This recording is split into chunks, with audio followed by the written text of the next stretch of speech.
నమస్తే welcome to our channel నేను సౌజన్య breaking news చూస్తున్నాము ఆంధ్రప్రదేశ్ రాజకీయాల్లో ఒక్కొక్కరు ముసుగు నెమ్మదిగా విడిపోతున్నట్టునే చెప్పుకోవచ్చు ఒక్కొక్కరు కూడా కాపుకు సంబంధించి కాపు వాళ్ళు ఎదగట్లేదు వాళ్ళకి అభివృద్ధి చెందట్లేదు వాళ్ళకి ఎటువంటి సంక్షేమ పథకాలు రావట్లేదు అనే దానికి సంబంధించి మాట్లాడినటువంటి వాళ్ళందరూ కూడా ఇప్పుడు వాళ్ళ ముసుగును తొలగించుకున్నట్లా ఉంది రీసెంట్ గానే హరిరామజోగి గారు కొడుకు సూర్యప్రకాష్ వైసీపీలో చేరిపోయారు ఇప్పుడు ముద్రగడ గారి ఇంటికి వచ్చి మిథున్ రెడ్డి గారితో మాట్లాడించినటువంటి గణేష్ గారు కూడా ఉన్నారు జక్కంపూడి గణేష్ సో అంటే త్వరలోనే అంటే అది కొద్ది రోజుల్లోనే ముద్రగడ గారు కూడా వైసీపీలో చేరబోతున్నారు అనేటువంటి వార్తలు వస్తున్నాయి మరి అంశానికి సంబంధించి మనతో మాట్లాడడానికి వారి విశ్లేషణని మనతో పంచుకోవడానికి ఈ రోజు మనతో పాటు ఉన్నారు పొలిటికల్ అనలిస్ట్ వీరశంకర్ గారు ఉన్నారు వారితో మాట్లాడతాం నమస్తే వీరశంకర్ గారు నమస్తే సో ఆంధ్ర రాజకీయాల్లో ఒక్కొక్కరు ముసుగు తొలగిపోతున్నట్టుగా ఉంది రోజు రోజుకి కూడా అందరి బండరాలు బయటపడుతున్నాయి ఒకరి తర్వాత ఒకరిది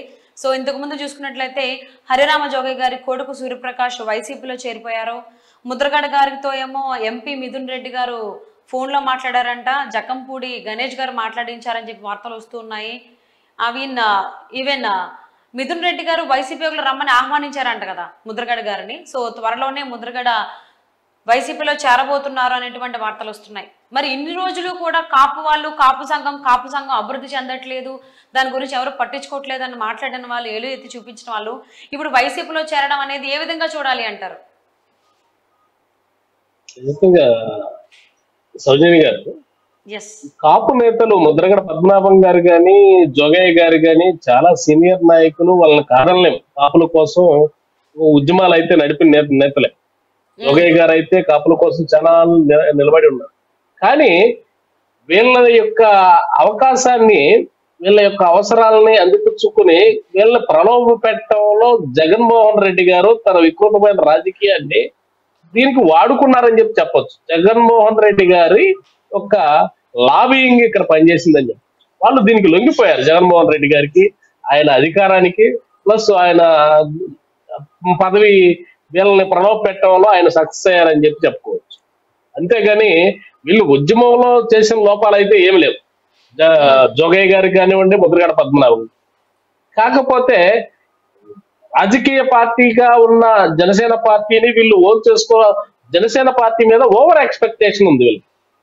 వీళ్ళకి సాధారణం కంటే అదే ఓవర్ ఎక్స్పెక్టేషన్ జనసేన మీద ఉంది ఆ ఓవర్ ఎక్స్పెక్టేషన్ ని టీడీపీ పార్టీ జనసేనకి కావాల్సినంత స్పేస్ ఫుల్ఫిల్ చేయలేకపోవటం కూడా దీనికి కారణం అని చెప్పుకోవచ్చు చంద్రబాబు నాయుడు గారు జైల్లో ఉన్నప్పుడు జనసేనాని కాపాడాడు వెళ్ళి ఆ పార్టీని యొక్క ఎవరు బయటకు వచ్చి ఆ పార్టీ నాయకులు ఎవ్వరు కూడా బయటకు వచ్చి మద్దతు తెలపలేని పరిస్థితిలో ఈయన పవన్ కళ్యాణ్ గారు వెళ్ళి ఆయనకు మద్దతు తెలిపిన పరిస్థితి వాళ్ళకి అండగా నిలబడిన పరిస్థితి అట్లాంటి నాయకుడిని 2014లో కూడా ఎటువంటి లాభాపేక్ష లేకుండా వీళ్ళకి సమర్థించిన నాయకుడు పవన్ కళ్యాణ్ అట్లాంటి ఆయన్ని చంద్రబాబు నాయుడు గారు కరెక్ట్ గా ఆయన స్థానాన్ని గుర్తించలేకపోవడం వల్లనే వీళ్ళు కలత చెంది ముందు మాకు ఈ అవకాశాలు ఆయనకే అవకాశం లేకపోతే మాకే వస్తాయని చెప్పి అనుకోవటం అని భ్రమపడటం అట్లాగే జగన్మోహన్ రెడ్డి గారు చూపించే వాళ్ళ యొక్క లాభాపేక్ష లేకపోతే బెదిరించడం కానివ్వండి ఇట్లాంటిది వీళ్ళని ప్రలోభ పెట్టారని చెప్పుకోవచ్చు ఆ ప్రలోభాలకు గురై వీళ్ళు దూరం అయ్యారే కానీ వీళ్ళకి కాపులంటే ద్వేషం లేదు కాపులను ఉద్యమం ముసుగులో ఏదో చేద్దామనే ఇది లేదు వాస్తవంగా వీళ్ళు గనక చంద్రబాబు నాయుడు గారు గనక పవన్ కళ్యాణ్ గారిని ముందు పెట్టి రాజకీయం చేస్తే ఈలో కూటమి గెలుపుకి 100% గెలుపు సాధ్యం అట్లాగే ఈ కాపు నేతలు కూడా మళ్ళీ తిరిగి వచ్చే పరిస్థితి కానీ కాపు నేతల నమ్మటంలో ఎన్నో కాపు సంఘాలు ఉన్నాయి మొట్టమొదటిగా కాపునాడు నేను కూడా ఒక కాపునాడికి రంగా కాపునాడు అంటారండి రంగా గారు కాపునాడు పెట్టిన తర్వాత ఆయన మీద ఈ రాజకీయ పార్టీలు ఎన్టీఆర్ గారు ద్వేషం పెంచుకున్నారు ఆ కాపునాడికి సెక్రటరీగా ఉన్నాను నేను ప్రజెంట్ అది పిల్లా వెంకటేశ్వరరావు గారు చేసి ఉండారు అట్లాంటిది ఈ కాపు నాడు కాపు సంఘాలన్నీ కూడా పవన్ కళ్యాణ్ వైపే ఉన్నాయి అందులో 100% దాంట్లో డివియేట్ అవ్వాల్సిన విషయమే లేదు వీళ్ళిద్దరు జారిపోయినంత మాత్రాన నష్టమేం లేదు కాపు రాష్ట్రంలో ఉన్న కాపు సంఘాలన్నీ పవన్ కళ్యాణ్ గారు వచ్చిన 24 సీట్లలో గెలిపించుకోవడమే ప్రాధాన్యంగా లక్ష్యంగా పనిచేస్తా ఉన్నాయి. నేను ఈ రోజు కూడా చూశాను కాపు సంఘాల నేతలు. హరిరామ జోగయ్య గారు టీడీపీ జనసేన పొత్తుకు సంబంధించి లేఖాస్త్రాలు రాస్తూనే ఉన్నారు. అంటే ఆ లేఖాస్త్రాలు ఎలా ఉన్నాయంటే సారాంశం కనుక చూసుకున్నట్లయితే ఈ పొత్తును బుడగొట్టే విధంగా దూరం పెంచే విధంగానే అనిపించింది తప్ప ఏనాడు కలిసికట్టుగా వెళ్లే విధంగా అయితే పొత్తుకు సంబంధించి పాజిటివ్ గా ఏమి అనిపించలేదు. సో మరి ఇప్పుడు ఈ కాపు నాయకులు ఇద్దరు కూడా ముద్రగడ గారు అలాగే హరిరామ జోగయ్య గారు ఇప్పుడు వైసీపీ వైపు ఉంటున్నారు అనేటువంటి మాట వస్తోంది. కాబట్టి మరి ఈ కాపుకు సంబంధించిన ఓటు బ్యాంక్ ని చీల్చేటువంటి అవకాశం ఏమైనా ఉందనుకోవచ్చా? పొరపాటును కూడా కాపు నేతలు గాని కాపు ఓట్లు గాని ఎటువంటి పరిస్థితిలో చేరవు.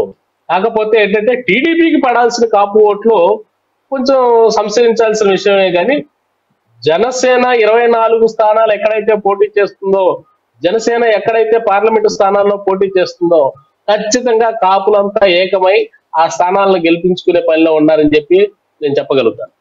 కానీ వీళ్ళందరినీ, ఈ కాపులందరినీ ఏకం చేసే ఉద్దేశంలో, ఏకం చేసే క్రమంలో చంద్రబాబు నాయుడు గారు కొన్ని, ఇప్పుడు బీజేపీకి ఏదైతే 20 స్థానాలు 5 పార్లమెంటు స్థానాలు అని చెప్పి అంటా ఉన్నారో అవి పవన్ కళ్యాణ్ గారు నిర్ద్వందంగా వచ్చి మీకు సపోర్ట్ చేసినప్పుడు పవన్ కళ్యాణ్ గారికి ఇచ్చేయాల్సింది. 40-45 సీట్లు ఇచ్చి గెలిపించడం అనేది పెద్ద విషయమైన, వీళ్ళందరినీ పోగొట్టుకునే పరిస్థితి ఉండదు. ఎవరైతే ఈ కాపు నాయకులు ఆంధ్రప్రదేశ్ రాష్ట్రంలో 1,20,00,000 మంది కాపు ఓటర్లు ఉంటే వాళ్ళని దగ్గర తీసుకునే పనిలో వాళ్ళని ప్రలోభాలకు గురి చేసే విధంగా జగన్మోహన్ రెడ్డి గారు పనిచేస్తే వీళ్ళని దూరం చేసుకుంటూ చంద్రబాబు నాయుడు గారు ఉన్నారని చెప్పొచ్చు. ఇది ఈ విషయం ఇప్పుడు జోగయ్య గారు పద్మనాభం గారి విషయం చూసుకుంటే ఇది చంద్రబాబు నాయుడు గారి రాజకీయానికి, చంద్రబాబు నాయుడు గారు చేస్తున్న దానికి వ్యతిరేకంగా వీళ్ళు పక్కకెళ్లారే గానీ వీళ్ళు పవన్ కళ్యాణ్ ని ద్వేషించలేదు. పవన్ కళ్యాణ్ వెనుక పవన్ కళ్యాణ్కి వచ్చే ఒక్క ఓటు కూడా, జనసేనకు వచ్చే ఒక్క ఓటు కూడా వీళ్ళు చేల్చలేరు. 100% ఆ 24 స్థానాల్లో కాపు సంఘాలన్నీ అక్కడ పనిచేసి గెలిపించుకుంటాయని చెప్పి ఒక వినికిడైతే ఉంది. కాపు సంఘాల నేతలందరూ కూడా ఎవరైతే వీరశంకర్ గారు ముద్రగడ గారిని అలాగే హరిరామ జోగయ్య గారిని కూడా వైసీపీ కోవర్టులుగా ఉన్నారు ఇన్ని రోజులు, ఇప్పుడు ముసుగు వీడిపోయిందని చెప్పేసి చాలా మంది అభిప్రాయపడుతున్నారు, విశ్లేషకులు కావచ్చు, నెటిజన్లు కావచ్చు. ఇందుకోసమని ఈ విషయం తెలిసి పవన్ కళ్యాణ్ వీళ్ళిద్దరిని కూడా పక్కన పెట్టేశారు అన్న వార్తలు వస్తున్నాయి. దీని గురించి మీరు ఏమంటారు? లేదు, అంత ఇది అదే వచ్చింది.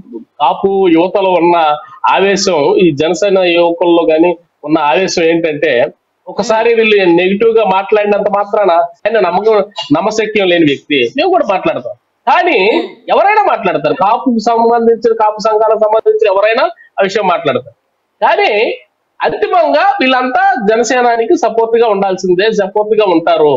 కాకపోతే వీళ్ళు కొంచెం డివేట్ అయ్యి ప్రలోభాలకు గురై పక్కకెళ్లారే గాని జోగయ్య గారి సీనియారిటీని కానీ, ఆయన యొక్క కాపు అభిమానాన్ని కానీ, లేకపోతే ముద్రగడ పద్మనాభం గారి కానీ, ఆయన కాపు నాయకత్వాన్ని కానీ ఎవ్వరూ కించపరచాల్సిన అవసరం లేదు.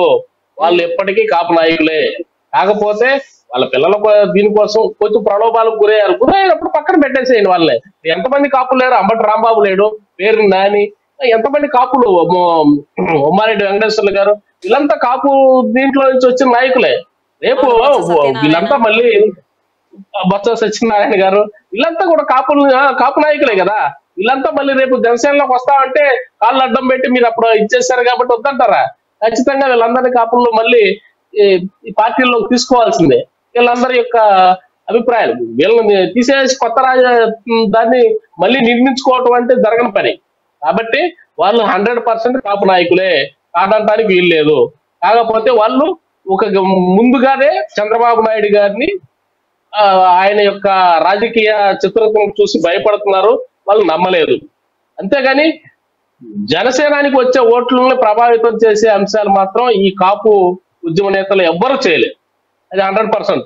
ఎందుకంటే ప్రతి ఒక్క చోట ఈ 24 సీట్లు ఎక్కడ పోటీ చేస్తారు, ఎవరెవరు పోటీ చేస్తారో వాళ్ళు ఏ కులానికి సంబంధించిన వాళ్ళైనా కూడా జనసేన తరఫున పోటీ చేస్తున్నారు. కాబట్టి పవన్ కళ్యాణ్ గారికి మద్దతుగా ఈ కాపు సంఘాలన్నీ ఆ వ్యక్తికి సపోర్ట్ చేయటం కోసం, జనసేన అభ్యర్థిని గెలిపించడం కోసం ఇవన్నీ కాపు సంఘాలని చెప్పి పనిచేయడానికి రెడీగా ఉన్నాయని చెప్పి మనం చెప్తాం. Thank you so much Veerashankar గారు. Thank you. So viewers breaking news చూస్తున్నాము. ఆంధ్రప్రదేశ్లో రాజకీయ ముసుగు ఎవరైతే వేసుకున్నారో కాపు ముసుగు అవన్నీ నెమ్మదిగా వీడిపోతున్నట్లుగా వార్తలు వస్తూ ఉన్నాయి. ముద్రగడ గారిని వైసీపీలోకి ఆహ్వానించినట్టుగా తెలుస్తుంది MP Mithun Reddy. So phone చేయించి జక్కంపూడి గణేష్ గారు మాట్లాడించారు మిథున్ రెడ్డి గారితో ముద్రగడ గారిని అన్నట్టుగా వార్తలు వస్తున్నాయి. సో దీనివల్ల ఆహ్వానించారు కాబట్టి అతి త్వరలోనే కొద్ది రోజుల్లోనే ముద్రగడ వైసీపీలో చేరేటువంటి అవకాశం ఉందని చెప్పినట్టుగా వార్తలు వస్తున్నాయి. ఆల్రెడీ హరిరామ జోగి గారి కొడుకు సూర్యప్రకాష్ వైసీపీలో చేరడం జరిగింది. సో దీనివల్ల వీళ్ళిద్దరిని కూడా వైసీపీ కోవట్లు జనసేన టీడీపీ పొత్తుని విచ్ఛిన్నం చేయడానికి ఇన్ని రోజులు ట్రై చేశారు. ఈ విషయం తెలిసే జనసేనాని పవన్ కళ్యాణ్ వీళ్ళిద్దరిని కూడా దూరం పెట్టినట్టుగా తెలుస్తూ వార్తలు వస్తున్నాయి. ఇది వాటి breaking news. Thank you for watching.